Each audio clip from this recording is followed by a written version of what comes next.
Crystal field theory ನೆನ್ನೆ ಅದರಲ್ಲಿ optical complex splitting ಅನ್ನು ನೋಡಿದ್ವಿ. ಜೊತೆಲಿ electronic configuration up to D1 D2 D3 D4 ಕೂಡ ಡಿಸ್ಕಷನ್ ಮಾಡಿದ್ದೆ ಅನ್ಕೊಳ್ತೇನೆ. ಒನ್ಸ್ ಅಗೈನ್ D4 ಇಂದ ಸ್ಟಾರ್ಟ್ ಮಾಡುವ. ಅದರಲ್ಲಿ ಸ್ಟ್ರಾಂಗ್ ಲಿಗಂಡ್ ಇದೆ, ಪೇರ್ ಆಗುತ್ತೆ ಆಗಲ್ಲ, ಹೇಗೆ ಆಕ್ಟಾಹೆಡ್ರಲ್ ಅಥವಾ ಸ್ಪ್ಲಿಟಿಂಗ್ ಎನರ್ಜಿ ಡಿಫರೆನ್ಸ್ ಏನಿದೆ, ಪೇರಿಂಗ್ ಎನರ್ಜಿ ಜೊತೆ ಕಂಪೇರ್ ಮಾಡ್ಕೊಂಡು ಯಾವಾಗ ಪೇರ್ ಆಗುತ್ತೆ ಯಾವಾಗ ಪೇರ್ ಆಗೋದಿಲ್ಲ ಅನ್ನೋದ್ರ ಮೇಲೆ ಕಂಟಿನ್ಯೂ ಮಾಡುವ ಕಾನ್ಸೆಪ್ಟ್. ಸೊ ನಿಮಗೆ ನೆನ್ನೆದ ಆಕ್ಟಾಹೆಡ್ರಲ್ ಕಾಂಪ್ಲೆಕ್ಸ್ ಅನ್ನ ಹೇಳಿಬಿಡ್ತೇನೆ. Octahedral complex ಅಂತ ಬಂದ್ರೆ ligands which approaches the central metal atom along the axis. Along the axis ಅಂತ ಬಂದ್ರೆ ಇರೋದು two orbitals experience repulsion more ಅಂತ ಆದ್ರೆ ಎನರ್ಜಿ ಫ್ಯಾಕ್ಟರ್ ಜಾಸ್ತಿ ಆಗುತ್ತೆ. ಎಷ್ಟು ಜಾಸ್ತಿ ಆಗುತ್ತೆ? 3/5 ಡೆಲ್ಟಾ O ಜಾಸ್ತಿ ಆಗ್ತಾ ಇದೆ. ಇನ್ನ 3 orbitals ಏನಿದೆ ಅದ್ರ ಎನರ್ಜಿ ನನಗೆ ಕಡಿಮೆ ಆಗ್ತಾ ಇದೆ because repulsion is less, because their orbitals are oriented or situated between the axis ಆಗಿರೋದ್ರಿಂದ. So on the basis of now two sets ಅನ್ನು ಡಿವೈಡ್ ಮಾಡ್ಕೊಂಡಿದ್ದೀವಿ. two set ಆಗಿ ಸ್ಪ್ಲಿಟ್ ಆಗುತ್ತೆ. One is T2G, ಇನ್ನೊಂದು EG. T2G set of orbitals contains dxy, yz, zx. So next EG set of orbitals contains dx square minus y square as well as dz square. ಇದರ basis ಮೇಲೆ ನೋಡ್ಕೊಂಡಿದ್ವಲ್ವಾ. So ಆ set of orbital configuration ನೋಡ್ತಾ ಬನ್ನಿ. First ನಲ್ಲಿ D4 configuration ಅಲ್ಲಿ ನೋಡೋದಾದ್ರೆ you have two set of orbitals EG. Another one is T2G. So 4 ಅನ್ನೋದಾದ್ರೆ 1 2 3 4 ಕರೆಕ್ಟಾ? ಸೊ ಇದಕ್ಕೆ ನೀವು ಕಂಪೇರ್ ಮಾಡ್ಕೊಳ್ಳೋದಾದ್ರೆ ಎಂತ ಕ್ರಿಸ್ಟಲ್ ಫೀಲ್ಡ್ ಸ್ಟೆಬಿಲೈಸೇಷನ್ ಎನರ್ಜಿ ಇತ್ತಲ್ಲ,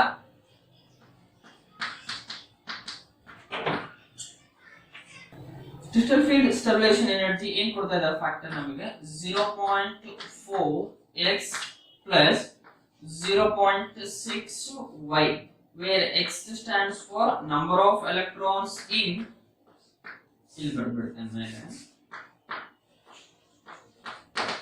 number of electron in EG, T2G, and this one is number of electrons in EG. So ಈ configuration ಅಲ್ಲಿ ನೋಡೋದಾದ್ರೆ minus 0.4 x ಅನ್ನೋದಾದ್ರೆ 4 ಎಲೆಕ್ಟ್ರಾನ್ plus 0.6 ಏನು ಎಲೆಕ್ಟ್ರಾನ್ ಇಲ್ಲ, ಸೊ ಫ್ಯಾಕ್ಟರ್ 0 ಆಗೋಗುತ್ತೆ. minus 1.6 delta O crystal field stabilization energy for D4 configuration. So electron pair up ಆಗಿದೆ ಅಂತ ಅಂದ್ರೆ the ligand is strong ligand. ಯಾಕೆ ಎಲೆಕ್ಟ್ರಾನ್ ಪೇರ್ ಆಗಿದೆ ಅನ್ನೋದಾದ್ರೆ ಡೆಲ್ಟಾ O ಅಂತಕ್ಕಂಥದ್ದು ನನಗೆ ಜಾಸ್ತಿ ಇದೆ as that of comparing energy ಅಥವಾ ಪೇರಿಂಗ್ ಎನರ್ಜಿ ಜೊತೆ ಕಂಪೇರ್ ಮಾಡಿಕೊಂಡ್ರೆ ಡೆಲ್ಟಾ O ಜಾಸ್ತಿ ಇದೆ. ಸೊ ಮೈಲ್ಡ್ ಆರ್ಬಿಟಲ್ ಹೋಗಕ್ ಆಗ್ತಿಲ್ಲ, ಅದಕ್ಕೆ ಇರೋದ್ರೆಲ್ಲ ಪೇರ್ ಆಗ್ತಾ ಇದೆ. ಸೊ ಸ್ಟ್ರಾಂಗ್ ಲಿಗ್ಯಾಂಡ್ ಅನ್ನೋದಾದ್ರೆ ಇನ್ನರ್ ಆರ್ಬಿಟಲ್ ಕಾಂಪ್ಲೆಕ್ಸ್,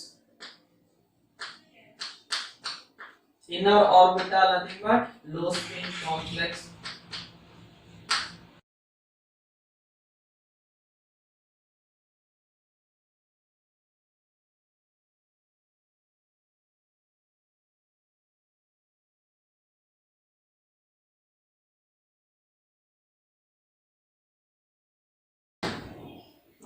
One, 2, 3, 4. ಹಾಗಾದ್ರೆ ಇದು ಯಾವಾಗ ಆಗುತ್ತೆ? when delta O is less than that of pairing energy ಅಂತ ಆದ್ರೆ. ಸೊ ಎಲೆಕ್ಟ್ರಾನ್ ಪೇರ್ ಆಗಿಲ್ಲ ಅಂದ್ರೆ ಲಿಗ್ಯಾಂಡ್ must be weak ಅಲ್ಲ,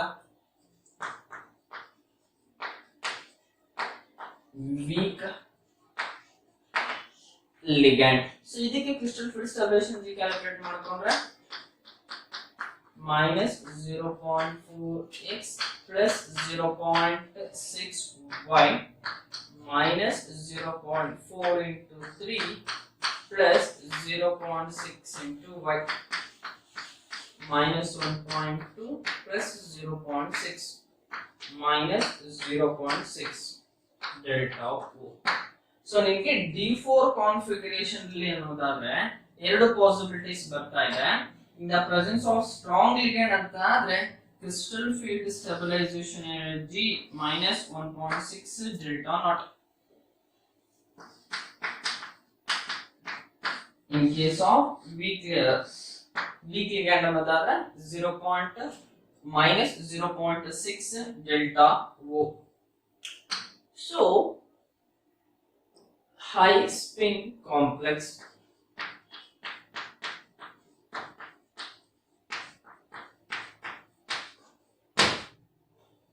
greater the negative value of delta naught ಅಥವಾ delta O is more stable because it's lowering energy in larger extent in complex splitting ಆಗಬೇಕಾದ್ರೆ so ಯಾವ ವ್ಯಾಲ್ಯೂಗೆ ಯಾವ complex ಗೆ delta not crystal field stabilisation energy ಅಂತಕ್ಕಂಥದ್ದು minus ಅಂತಕ್ಕಂಥ value ತುಂಬಾ ಜಾಸ್ತಿ ಇದೆಯೋ minus value decreases magnitude value ಎಷ್ಟಿದೆ ಜಾಸ್ತಿ ಆಗಿದೆಯೋ ಸೊ ಆ ಕಾಂಪ್ಲೆಕ್ಸ್ ಅಥವಾ ಆ energy factor is more stable. So ಆ ತರದ್ದು ಕಂಪೇರ್ ಮಾಡ್ಕೊಂಡ್ರೆ low spin high spin compare ಮಾಡಿ -1.6 ಇದೆ, -0.6 ಇದೆ, ಮೈನಸ್ ಎರಡರಲ್ಲೂ ಹೇಳ್ತಿರೋದು ಡಿಕ್ರೀಸಿಂಗ್ ಎನರ್ಜಿ, ಬಟ್ ಎಷ್ಟು ಡಿಕ್ರೀಸ್ ಆಗಿದೆ ದಟ್ ಇಸ್ ದ ಕ್ವಶನ್. 1.6 0.6 ಹಾಗಾದ್ರೆ ಗ್ರೇಟರ್ ಸ್ಟೆಬಿಲಿಟಿ ಯಾರಿಗಿರೋದು? Low spin complexes. low spin complex more stable than that of high spin complex. So ಅದೇ ರೀತಿ ನೀವು ನೆಕ್ಸ್ಟ್ D5 D6 D7 ಅನ್ನು ಸ್ವಲ್ಪ ವರ್ಕೌಟ್ ಮಾಡ್ಲಿಕ್ಕೆ ಹೇಳಿದ್ರೆ, if it is D5 configuration ಆದ್ರೆ ಏನೆಲ್ಲ ಚೇಂಜಸ್ ಆಗುತ್ತೆ ನನಗೆ? ಸೊ ಆಲ್ರೆಡಿ 4 ಎಲೆಕ್ಟ್ರಾನ್ ಇದೆ, ಇನ್ನೊಂದು ಎಲೆಕ್ಟ್ರಾನ್ ಪೇರ್ ಆಗುತ್ತೆ. ಸೊ ಪೇರ್ ಆಗ್ತಿದೆ ಅಂತ ಆದ್ರೆ ರಿಸಲ್ಟ್ಸಿಂಗ್ ಇನ್ 5. So net value -2.0 delta O. If it is not ಅನ್ನೋದಾದ್ರೆ D5 ಇಲ್ಲಿ 3 ಎಲೆಕ್ಟ್ರಾನ್ಸ್ ಇದೆ, ಇಲ್ಲಿ 2 ಎಲೆಕ್ಟ್ರಾನ್ ಡಿಸ್ಟ್ರಿಬ್ಯೂಟ್ ಮಾಡಿದ್ದೇನೆ. ಸೊ ಹಾಗಾದ್ರೆ x ವ್ಯಾಲ್ಯೂ 3 ಇದೆ, y ವ್ಯಾಲ್ಯೂ ಎಷ್ಟು ನನಗೆ 2 ಆಯ್ತು. So 0.6 is 1.2. So net value is 0. ಮತ್ತೆ ನೋಡಿ 2 ಇದೆ, ಇಲ್ಲಿ 0 ಇದೆ. Decreasing energy is in low spin complexes. Again, low spin complexes are more stable than that of high spin complex. While coming to the D6 configuration, D6 configuration are total number of electrons in T to the set is 6. This is 2.4. So next ಇಲ್ಲಿಗೆ ಬರೋಣ, ಮೇಲ್ಗಡೆ orbital fill ಆಗಿದೆ, next electron pair ಆಗುತ್ತೆ, ಮತ್ತೆ ಕೆಳಗಡೆ lower energy fill ಆಗ್ತಾ ಹೋಗುತ್ತೆ. So total number of electrons in T to G set is 4.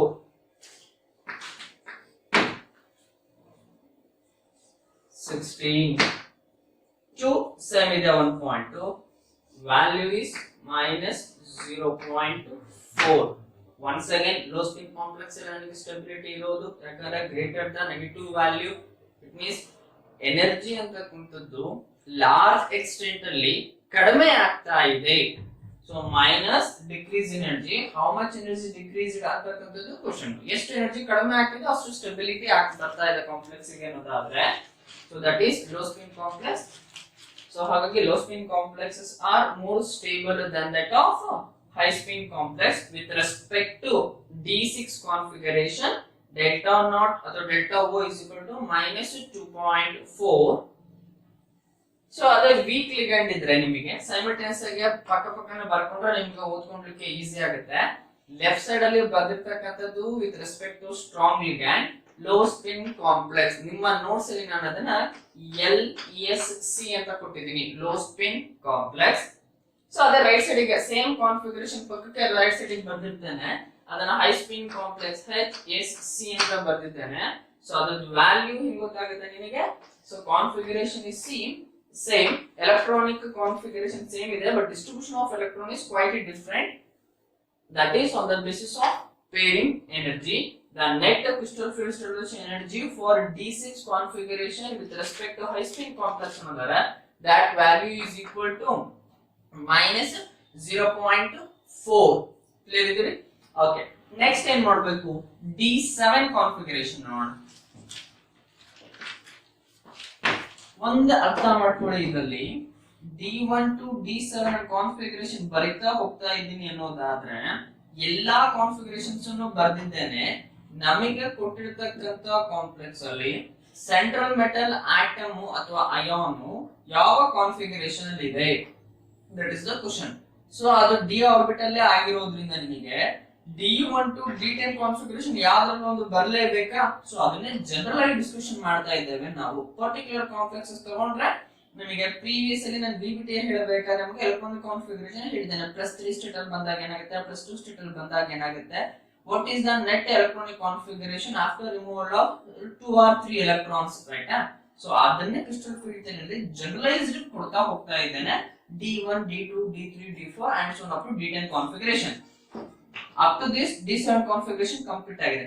If central metal ion having an D8 configuration, ಇಲ್ಲಿಂದ ನೋಡ್ತಾ ಬನ್ನಿ. D8 configuration ಅಂದ್ರೆ I need to distribute how many electrons? 8 electrons among two set of orbitals, that is Eg as well as T2G.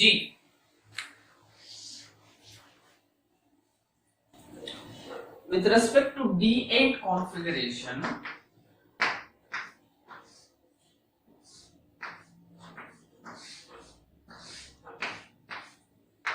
one is Eg, another one is T2G.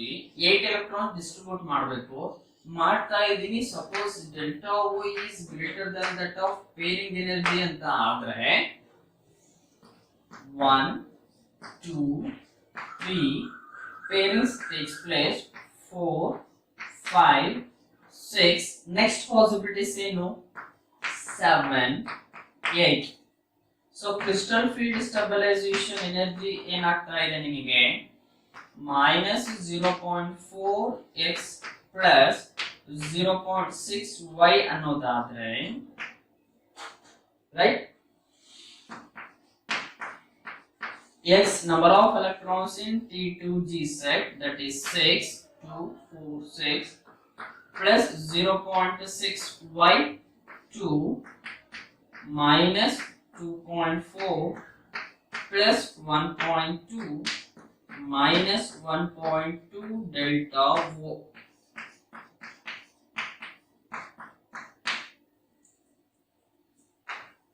Second possibilities ಏನಿದೆ ನಿಮಗೆ, if delta O is less than that of P ಅನ್ನೋದಾದ್ರೆ pairing not favorable. So 1 2 3 pair up ಮಾಡ್ಲಿಕ್ಕೆ ಆಗಲ್ಲ. Next electron ಅನ್ನ ಅದಕ್ಕೆ ಏನ್ ಮಾಡ್ತೀಯಾ, high energy level ಗೆ ಹಾಕ್ತೀಯಾ.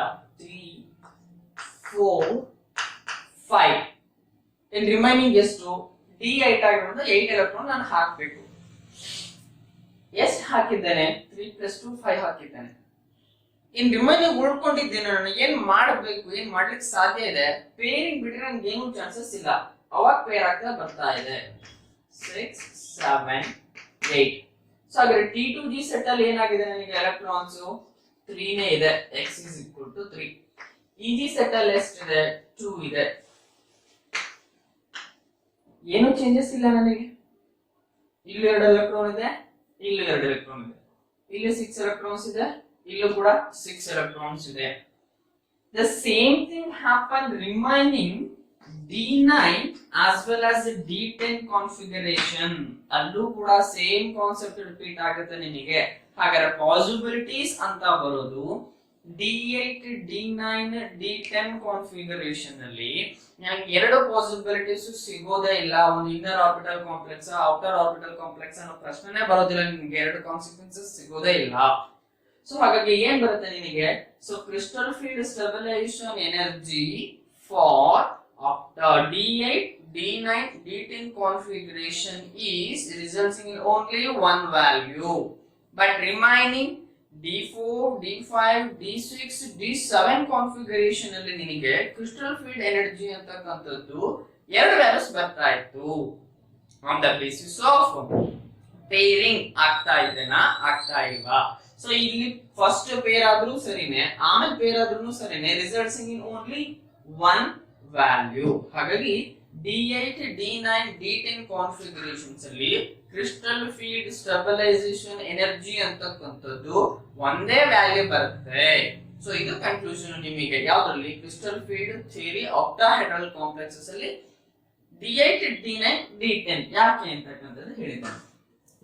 ನೆಕ್ಸ್ಟ್ ಅಲ್ಲಿ crystal field splitting in tetrahedral complexes.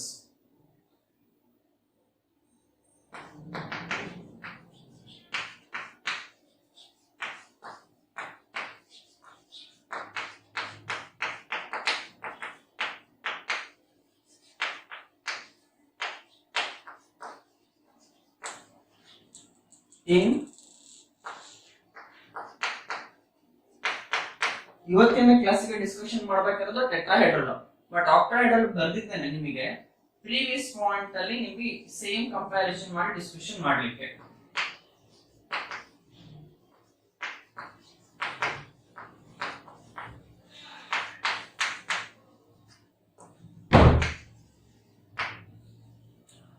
ಆಯ್ತಾ? ಆಕ್ಟಾಹೆಡ್ರಲ್ ನಾನು ಆಲ್ರೆಡಿ ಪ್ರೀವಿಯಸ್ ವಿಡಿಯೋದಲ್ಲಿ ಹೇಳಿದ್ದೇನೆ. ಇವತ್ತಿಗೆ ಡಿಸ್ಕಷನ್ ಮಾಡಬೇಕಾದ್ರೆ ಟೆಟ್ರಾಹೆಡ್ರಲ್. ಸೊ ಟೆಟ್ರಾಹೆಡ್ರಲ್ ಹೇಳಿ ಮತ್ತೆ ನಿಮಗೆ ಕಂಪ್ಯಾರಿಟಿವ್ ಸ್ಟಡಿ ಕೊಟ್ಬಿಡ್ತಾನೆ. ಡಿಫರೆನ್ಸ್ ಏನಿದೆ ನಿಮ್ಗೆ ಒಂದು ಅದು ಹೇಳಿದ್ರಲ್ಲ ನಾನು ಕೀವರ್ಡ್ ಅಲ್ಲಿ ಹಿಂಗೆ ನೆನ್ಪಿಡೋದು ಅಂತ ಹೇಳಿ, ಸೊ ಅದನ್ನ ಡಿಸ್ಕಷನ್ ಮಾಡಿ ಬರ್ತಿದ್ದೆ ಅಷ್ಟೇ. ಸೊ ಟೆಟ್ರಾಹೆಡ್ರಲ್ ಕಾಂಪ್ಲೆಕ್ಸ್ ಅಂದ್ರೆ ನಿಮಗೆ ಫಸ್ಟ್ ಪಾಯಿಂಟ್ ಅಲ್ಲಿ ಏನಿದೆ ನಿಮಗೆ, so out of 5 degenerate orbitals, why they are called as a degenerate orbital? They are having same energy.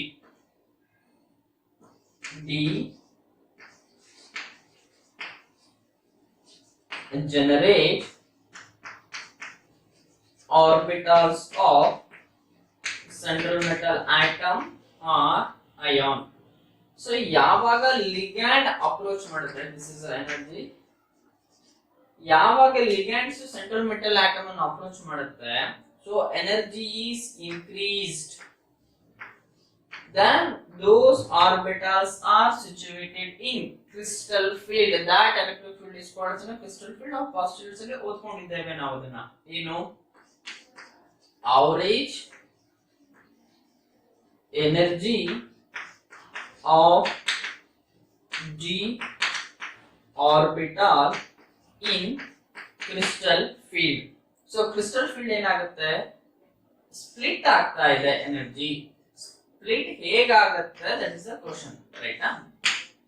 So in tetrahedral complex, ligands approaches the central metal atom between the axis. ಹಾಗಾದ್ರೆ d orbital ಇದೆ, ಅದರಲ್ಲಿ 5 orientations ಇದೆ. Out of 5 orientations, 3 orientations, those are dxy, dyz, dzx are situated between the axis ಅನ್ನೋದಾದ್ರೆ electron orbital nothing but electron density, ligands nothing but electron rich species. So ಇದು ಕೂಡ between the axis ಇದೆ. So ಬರ್ತಿರೋ ligand between the axis ಇದೆ ಅಂತಾರೆ. Same charges in same direction ಅಂದ್ರೆ obviously they repel with each other. Repulsion ಜಾಸ್ತಿ ಆಗಿದೆ ಅಂತಾರೆ, ಎನರ್ಜಿ ಜಾಸ್ತಿ ಆಗಿದೆ. ಯಾವುದು ಎನರ್ಜಿ ಜಾಸ್ತಿ ಆಗಿದೆ? 3 orbitals, those are xy, yz, zx.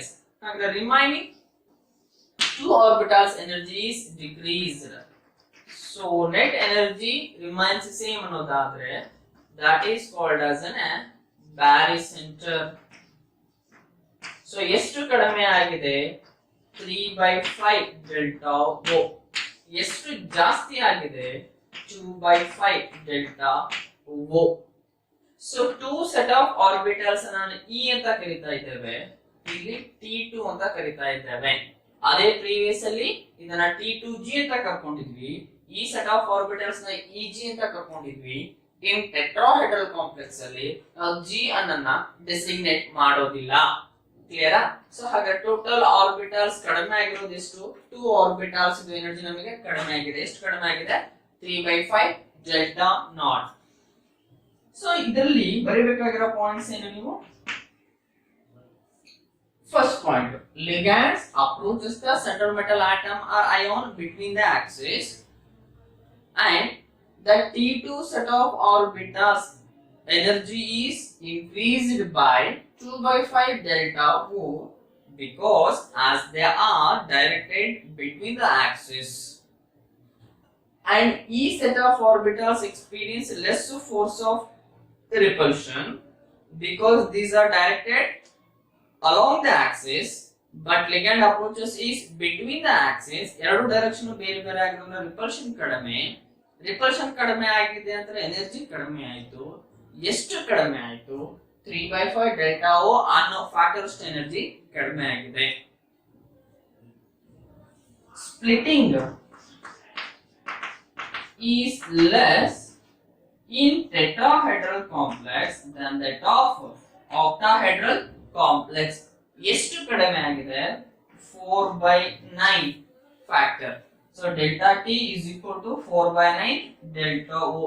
ಏನಕ್ಕೆ ಕ್ರಿಸ್ಟಲ್ ಫೀಲ್ಡ್ ಸ್ಪ್ಲಿಟ್ಟಿಂಗ್ ಟೆಟ್ರಾಹೆಡ್ರಲ್ ಅಲ್ಲಿ ಕಾಂಪ್ಲೆಕ್ಸ್ ಅನ್ನೋದಾದ್ರೆ, ಆಕ್ಟಾಹೆಡ್ರಲ್ ಅಲ್ಲಿ ನಿಮಗೆ ರಿಪಲ್ಷನ್ ಅನ್ನ ಡೈರೆಕ್ಟ್ ಆಗಿ ಅಪ್ರೋಚ್ ಮಾಡ್ತಾ, ಸಾರಿ ಸೆಂಟ್ರಲ್ ಮೆಟಲ್ ಆಟಮ್ ಅನ್ನ ಲಿಗಂಡ್ಸ್ ಇನ್ ಡೈರೆಕ್ಟ್ ಆಗಿ ಅಪ್ರೋಚ್ ಮಾಡ್ತಾ ಇತ್ತು.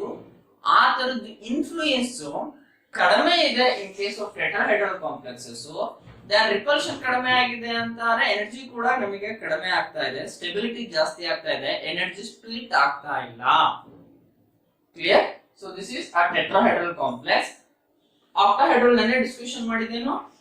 Out of 5 degenerate orbitals, when ligands approaches the central metal atom, the energy is increased, that is called as an average energy of d orbital, and splitting of orbitals takes place, that is called as a crystal field splitting. 3 orbitals comes down because of energy is lowered. 2 orbitals energy is increased by 3/5 delta O, 2/5 delta O. ಏನಕ್ಕೆ ಅಂತಾರೆ? They are oriented along the axis, and ligands approaches to the central metal atom is also along the axis, hence repulsion is more. But these 3 are present between the axis, but ligand approaches along the axis, direction differ ಇದೆ, repulsion ಕಡಿಮೆ ಆಗಿದೆ, energy ಕೂಡ ಕಡಿಮೆ ಆಗಿದೆ.